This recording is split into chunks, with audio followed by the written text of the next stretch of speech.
एक पति पत्नी थे, एलिमेलेक, नायोमी। एक बार उनके गांव में, वो गांव का नाम बेथलेहम है, वहां अकाल पड़ा। पूरे खेत सारे सूख गए, जानवर मर गए, बहुत भारी अकाल था। उस अकाल में उन्होंने क्या किया, वहां से पति पत्नी अपने दो बेटों को लेकर सफर होकर कहाँ गए, मोयाब देश में गए।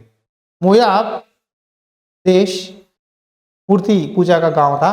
वहां केमोश देवी देवता का आराधना करते थे। खेत डाले और काम करे, बिजनेस करे, कमाए। तो ये लोग काम करने गए थे, वहां थोड़े दिन रहे। एलिमेलेक नयोमी का पति था। उन दोनों, बड़ा बेटा दूसरा बेटा, दोनों को अन्य जाति स्त्री शादी करने लगे। उनमें एक बहू का, पहली बहू का नाम है ओरफा, दूसरी का नाम है रूत। 10 साल के बाद दो बेटे भी थोड़े थोड़े समय में ही गुजर गए। अब नयोमी के कोई बच्चे ना है ना पति है, पति मर गया, दो बेटे मर गए, अब बस दो बहुआं हैं। तो नयोमी कहने लगी, अब ने मुझे छोड़ दिया, अब मुझे कोई उम्मीद नहीं, तो अकेली हो गई, परमेश्वर मुझे ऐसा रख दिया। तो पहली ओरफा, पहली बहू, नहीं सासू माँ, आपके साथ ही रहेंगे, आपको हम नहीं छोड़ेंगे, आप ही हमें चाहिए। थोड़ा जबरदस्त करने के बाद पहली बहू ने क्या किया, आया, गले लगाया कि सासू माँ बाय बाय, प्यार देकर चली गई। यहूदा ने भी यीशु मसीह को प्यार देकर पकड़वाया। जिसको मैं प्यार देता हूं ना, उसे पकड़ो, वही यीशु मसीह है। एक चिन्ह है, साइन है। तो प्यार देकर यीशु मसीह को पकड़वा दिया। तो प्रभु ने बोला क्या यहूदा, एक प्यार देकर तूने मुझे ऐसा धोखा दिया। शैतान किसके अंदर भी घुस सकता है। ओरफा प्यार दी, बाय बाय, चली गई। नहीं बोली कोई बात नहीं, जा बेटा, मेरे हालत ही बिगड़ गया, क्या करूं। अब रूत का बारी। रूत को बोले तू भी जा, देख तेरी जटानी चली गई, वो अपने गांव माँ बाप के पास चली गई, जो उसको करना है कर रही है, तू भी चले जा, मेरे साथ रह के क्यों दुख। बोली हाँ अच्छी बात है, देख तेरी जटानी तो अपने लोगों और अपने देवताओं के पास लौट गई है, इसलिए तू अपनी जटानी के पीछे लौट जा। बोली तू मुझसे यह विनती ना कर कि मुझे त्याग या छोड़कर लौट जा, क्योंकि जिधर तू जाए उधर मैं भी जाऊंगी, जिधर तू टिके वहां मैं भी टिकूंगी। तेरे लोग मेरे लोग होंगे, तेरा परमेश्वर मेरा परमेश्वर होगा। जहां तू मरेगी वहां मैं भी मरूंगी, और वही मुझे मिट्टी दी जाएगी। यदि मृत्यु, चोट और किसी कारण मैं तुझे अलग हूं तो यहोवा मुझसे वैसा ही वरन उससे भी अधिक करे। जब उसने यह देखा कि वहां मेरे संग चलने को स्थिर है, तो उसने उससे और कुछ न कहा। छोड़ूंगी सासी माँ, क्योंकि आप अकेले हो, आपको इस हालत में मैं छोड़ना नहीं चाहती। कल आपको क्या हो जाएगा मुझे पता नहीं, मुझे आप क्यों पकड़ी रही पता है। नयोमी का चाल चलन 10 साल से देख रही थी कि सासू माँ कैसे प्रार्थना करती थी, कैसे भक्ति में थी, कैसे परमेश्वर का नियम मानती थी, सारे बहू देख रही थी। रूत मोयाबी स्त्री है, लेकिन नयोमी परमेश्वर की सेवा करती थी, परमेश्वर यहोवा की उपासना करते थे, यहूदी लोग थे। कहेगी मैं वहां जाऊंगी, तू जो कहेगी मैं वो खाऊंगी, तू जहां रहेगी मैं रहूंगी, तू जहां मरेगी मैं मरूंगी। तेरा परमेश्वर मेरा परमेश्वर। ये बात परमेश्वर ने सुना, तेरा परमेश्वर ही मेरा परमेश्वर होगा, तेरे लोग ही मेरे लोग होंगे, तेरा जन्मभूमि मेरा जन्मभूमि होगा, जहां तू गाड़ी जाएगी मैं वहां गाड़ी जाऊंगी। तो उसने परमेश्वर से वाचा बना दिया। इसको कहते हैं वाचा, प्रॉमिस। प्रभु से वादा कर दिया उसने। नयोमी से, रूत बहू ने सास से वादा बना दिया। कलीसिया में विश्वास से ऐसे ही मन्नत लेना है, जहां प्रभु है, प्रभु के दास है, हम वहां आराधना करेंगे। जहां जहां मीटिंग होगा हम वहां जाएंगे, प्रभु को छोड़ेंगे नहीं, प्रभु के दास से प्यार करेंगे, वचन में चलेंगे, आराधना में चलेंगे, तब प्रभु आशीष देगा। रूत ने परमेश्वर को नहीं देखा, रूत ने नयोमी के अंदर प्रभु को देखा। ये बात आप अंडरलाइन कर लो।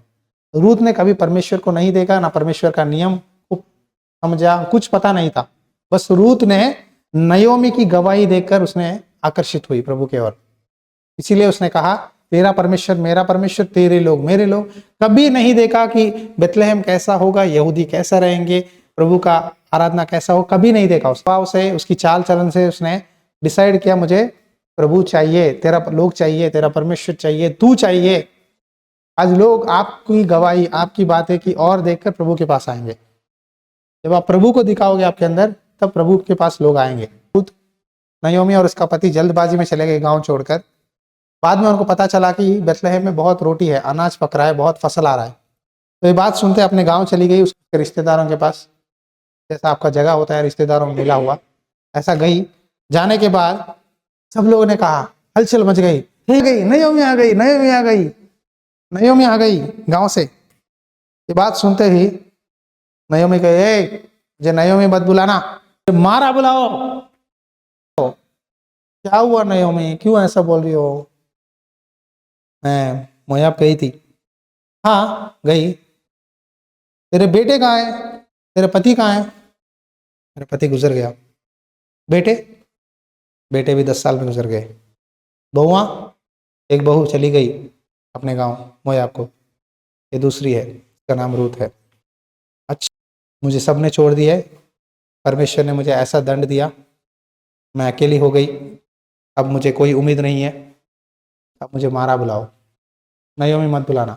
मेरे अंदर और कोई मनोहरता नहीं है, कोई मिठास नहीं है, मुझे कड़वा बुलाओ। मारा मतलब कड़वा, कड़वाहट, दुखियारी, अर्थात दुखियारी।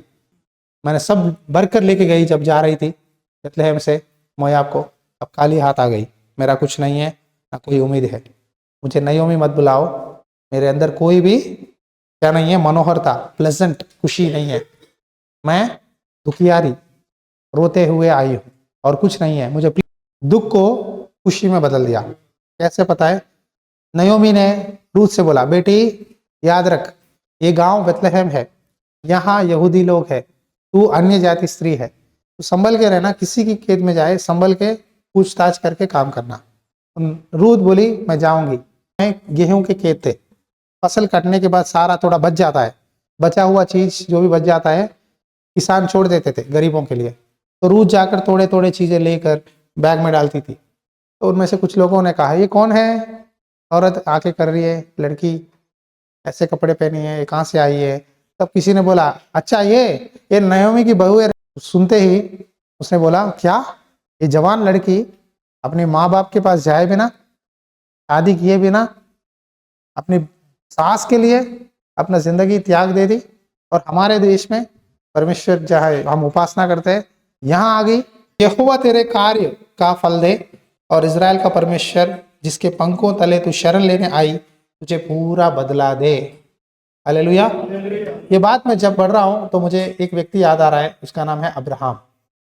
जैसा अब्राहम ने माँ बाप देश सब छोड़कर परमेश्वर जहां बोला वहां गया, रूत भी ऐसा ही की। रूत में अब्राहम में कोई फर्क नहीं है। अब्राहम ने अपना देश, अपने कुटुंबी, अपने रिश्तेदार, अपना गांव सब छोड़कर नए जगह जहां परमेश्वर ने बोला कानान देश को गया। वैसा ही रूत भी अपने सासू माँ के लिए, अपने माता पिता, अपना जन्मभूमि सब छोड़कर नए जगह में नए लोगों के बीच में आ गई। तो पता नहीं कल क्या होगा, शायद आपको लगता है कि मेरा फ्यूचर क्या है, पता नहीं, आप इस हालत में हो, लेकिन परमेश्वर बोल रहा है, मैं यहोवा तुम्हारा कार्य का फल देगा, और यहोवा परमेश्वर जिसके पंखों तले तू शरण लेने आई है, तुझे पूरा बदला देगा। पंखों तले मतलब मुर्गी के पंखों के नीचे उसके बच्चे सो जाते हैं, छुपा लेता है मुर्गी, देखा आपने? अपने पंखों तले तुझे छुपा लेगा, वहां पंखों के अंड में तुझे रखेगा, मतलब प्रोटेक्शन, पंख मतलब प्रोटेक्शन। कहता है परमेश्वर तुझे सुरक्षित बेथलेहम में रखेगा। परमेश्वर तेरा पूरे त्याग का, तेरा मेहनत का फल यहाँ देने वाला है। ये बेथलेहम है, प्रभु का भवन। आप जितने भी लोग यहाँ आए हैं प्रभु का शरण लेने, प्रभु की काम करने, प्रभु के लिए कुछ ना कुछ करें, जीवन बदलो, आशीष पाओ। प्रभु आपको कहता है, मैं अपने पंखों तले तुझे आशीष दूंगा, तुम्हारा पूरा कार्य का परमेश्वर फल देगा। आप जो भी कर रहे हैं प्रभु देख रहा है, प्रभु आज आपको ये भविष्यवाणी बोलने के लिए कह रहा है कि मैं तुम्हारा हर काम में देख रहा हूं, मैं देख रहा हूं, तुम्हारा पूरा फल दूंगा। मतलब कंप्लीट 100%, उसमें 1% भी कमी नहीं होगी। तुम मांगने से, तुम्हारी सोच से बहुत अच्छे अच्छे चीजें तुमको दूंगा। ये लिख लो, डेट रख के, आपके लाइफ में अब आने वाले समय में होंगे। आज का डेट लिख लो उस वचन के पास, आपकी लाइफ में पूरा बदला देगा परमेश्वर, क्योंकि परमेश्वर आपसे बहुत प्यार करता है। अब आपके पास जो नहीं है, आप तड़प रहे, तरस रहे कि मेरे पास नहीं है, मैं कैसा करूं, लेकिन आने वाले दिनों में आपको उस सारे मुंह मांगे वरदान सारे देगा परमेश्वर यहोवा। परमेश्वर के पंखों शरण लेने आई है, परमेश्वर तुझे कुछ हानि नहीं देगा। तो प्रभु ने इसीलिए बोला, मती, हाँ प्रभु, लिख लिख। क्या लिखूं प्रभु? रूत का नाम लिख प्रभु, रूत का नाम। क्यों? प्रभु मोयाबी है, अन्य जाति है, मूर्ति पूजक है, उसका नाम क्यों लिखो? लिखना, रूत का नाम लिख।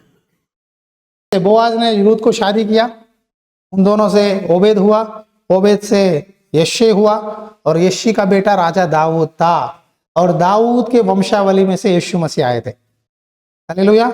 ये अध्याय 1 ना, यीशु की वंशावली, यीशु की वंशावली में रूत का नाम आ गया। वंशावली में यहूदियों के पास क्या है ना, अभी भी यहूदियों के पास ना एक फैमिली लाइन होता है, फैमिली हिस्ट्री। देखो बच्चों को ना फैमिली ट्री डालने के लिए कहते हैं, तुम्हारा मम्मी डैडी भाई बहन नाना नानी कजिन्स का फैमिली ट्री, फोटो लगा के फैमिली ट्री रखवाते हैं बच्चों से। उसी तरह यहूदी लोग ना अपने 100 पीढ़ी 200 पीढ़ी उनके नाम लिख लेते हैं यहूदी में, यहूदियों का कल्चर है। तो ये यीशु मसीह कहाँ से आए? देखो पूरा वंशावली में रूत का नाम प्रभु ने लिखवाया मत्ती से, लेकिन जब प्रभु के पास आई तो फिर वापस नहीं गई। आज कई मसीहों में 2 तरह के मसीह है। एक है प्रभु में आते कभी गिर जाते हैं, कुछ समय के बाद फिर प्रभु के लिए करते हैं, जैसा नयोमी की थी। आप में से कुछ लोग प्रभु के लिए काम करते हैं, पास्टर जी के पास आते हैं, वचन सुनते हैं, भागते हैं, कुछ दिनों के बाद टंडे हो जाते, पीछे चले जाते हैं। ये नयोमी का हालत था। लेकिन रूत ना शुरुआत की तो बोली, मैं दौड़ूंगी तो दौड़ूंगी, मौत ही मुझे अलग करेगा प्रभु के पास दौड़ने से, सेवा रोकने से, बस मौत एक ही है और कुछ नहीं, मौत तक मैं नहीं छोड़ूंगी। इसीलिए प्रकाशित वाक्य में लिखा है, शैतान तुम्हें 10 दिन क्लेश देगा, लेकिन आखिरी सांस तक क्या रहना है? वफादार रहो। आज रूत की जीवन से हम ना मेहनत करना, प्यार करना, दया दिखाना, ईमानदारी, विश्वास योग्यता, अच्छा कैरेक्टर, अच्छा स्वभाव, अच्छा नाम, भरोसा, सच्चाई, कमिटमेंट या फैसला, प्रभु के लिए मैंने बोला है मैं करके ही रहूंगा, ऐसा रूत ने फैसला लिया। आज आप सब लोग रूत के जैसा बनना है। गिरे हुए ना, उठो कड़ो, पीछे फिर आओ, तुम किसी भी हालत में हो मैं तुम्हें अपने गले लगाऊंगा। अगर आप रूत के जैसा हो, अब तक प्रभु को नहीं छोड़े, नहीं गिरे, तो आखिरी सांस तक अपना विश्वास को बचाए रखो। मैं तेरे वंशावली को आशीष दूंगा। परमेश्वर का हर एक वादा हाँ ही है, हाँ, आमेन। इसीलिए हम आमेन कहते हैं। Every promise of God is yes yes yes. हर वादा जो प्रभु आपको देता है, हाँ मैं करूंगा, हाँ मैं करूंगा, हाँ मैं करूंगा। मुझे प्रभु एक वादा दिया जब मैं सेवकाई में आया। एक फोटो होता है, पतरस का हाथ यीशु मसीह पकड़ते हैं जब समुद्र में डूब जाता है। तो प्रभु ने मुझे यही बोला, चाहे गहरे सागर में डुबाने वाली तकलीफें आए, समस्या आए, लोग तुझे छोड़ दे, संसार तुझे छोड़ दे, चाहे तुझे कोई उम्मीद ना हो, कोई आशा ना हो, सब लोग छोड़ देंगे, लेकिन मैं नहीं छोड़ूंगा। मेरे डैडी चले गए, मेरे रिश्तेदार सब छोड़ दिए, लेकिन मैंने प्रभु का हाथ पकड़ा। एक हाथ बचा हुआ था, बस यीशु मसीह का हाथ था। तो वो एक हाथ मैंने पकड़ा, वो एक हाथ ने आपके हाथों के साथ जोड़ दिया। और भी कई हाथों को प्रभु जोड़ेगा, आएंगे। कई लोगों को हम रोशनी दिखाने वाले बनना है, टॉर्च बेरर्स, रास्ता दिखाने वाला है। प्रभु का दास कौन है? टॉर्च बेरर, रास्ता दिखाना है। अंधकार में रहने वालों को रोशनी दिखा के मैं चल रहा हूँ, आप भी मेरे साथ चलो, ये प्रभु की रास्ता है, ये स्वर्ग है, चलो, लेके जाने का काम है। आप फैसला लो, आखिरी सांस तक मैं प्रभु के भवन, प्रभु की आराधना, ये विश्व नहीं छोड़ूंगा। चाहे मेरे लाइफ में कैसे कैसे समस्या भी आए हैं, कभी भी मैं प्रभु के काम में पीछे नहीं हटूंगा। ये मुझे दिया हुआ तोहफा दे है, मैं इसे कभी नहीं भूलूंगी। जब हम भूल जाएंगे ना, कौन आएगा? यहूदा इस्करियोत आएगा। यहूदा इस्करियोत क्या बोलेगा? दूर चले जाएगा। यहूदा इस्करियोत भी अच्छा आदमी है, मन फिराया, लेकिन वो छोटा सा गलती, प्रभु के पास नहीं आया। प्रभु के पास आना चाहिए था। अगर आया होता तो वो आज 12 चेलों में एक चेला बनता था। छोटी सी गलती, उसने संसार पे मन लगा दिया। आप भी कभी कभी संसार पे ज्यादा फोकस करते हैं, प्रभु से भी ज्यादा। संसारिक बातें उसके अंदर चल रहे थे। वो सोचने लगा कि यीशु मसीह यहूदियों का राजा बनेगा, हम रोमी अधिकारियों से छुटकारा पाएंगे, हमको अपना देश मिलेगा, ऐसा सोच रहा था। लेकिन प्रभु ने बोल दिया, भाई मेरा देश यहाँ नहीं है, मेरा राज्य वहां है, मैं यहाँ नहीं स्वर्ग में लेके जाने आया हूँ। ये बात को यहूदा इस्करियोत ने नहीं पहचाना। छोटा सा मिसअंडरस्टैंडिंग, गलत फैमिली हो गई। इसीलिए जब प्रभु के दास के साथ, मेरे साथ अब जब दूर दूर जाते हो, मुझे पता चलता है कि ओके, शैतान कुछ मन में गड़बड़ी डाल रहा है। के लिए वो मेरे बच्चे नहीं है, लेकिन रूत के जरिए नयोमी को पूरा उसका हक मिल गया, जमीन मिल गया, उसका खेती मिल गया, फिर अमीर हो गई। एक समय में रूत ना वो खेत में चुनने गई। ध्यान से सुनो, एक और आशीर्वाद, चुनने गई। थोड़े सालों के बाद मालकिन बन के आ रही थी ऐसा रूत, ये सारा मेरा पति का है तो मेरा है। नौकर की तरह आई, अधिकारी पाई, मालकिन बनी। हालेलुया।